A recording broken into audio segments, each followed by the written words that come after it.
Today I'm going to be turning this Jeffree Star Bloodlust palette into watercolor paint for you while I give you a year-by-year detailed list of all of the reasons why he's a terrible person and I do not support him as a creator. Side note, this palette was donated to me, much like every single other palette on my account, by a viewer who wanted to watch me turn it into watercolor paint rather than throw it away. I recycle here.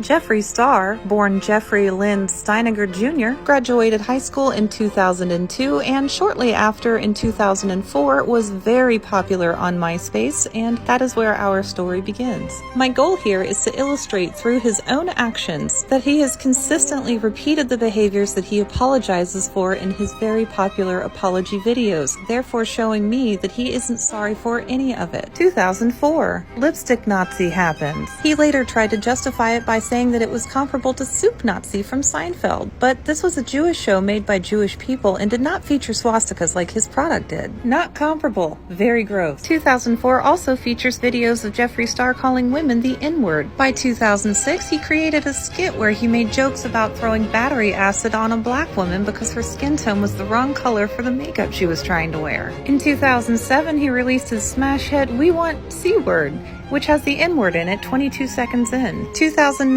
Jeffree Star grabs the crotch of Steven Spence. This will become relevant in 2012. He called Tila Tequila a whore and shamed her for being naked all the time. Followed it up by saying, you don't have to prostitute yourself to be successful. At one of his concerts, he roasted all of his fans and told one of them they look like they have autism, and then he threatened to kill an entire group of people. 2010, hitting women, tasing men, calling Pink a dirty effing lesbian, called gay people effing annoying. He made an inappropriate tweet about then 16-year-old Justin Bieber and then deleted 1,000 of his tweets. Here's a quote from a 2010 interview. I'm all about business usually, but of course I like to go out and have fun.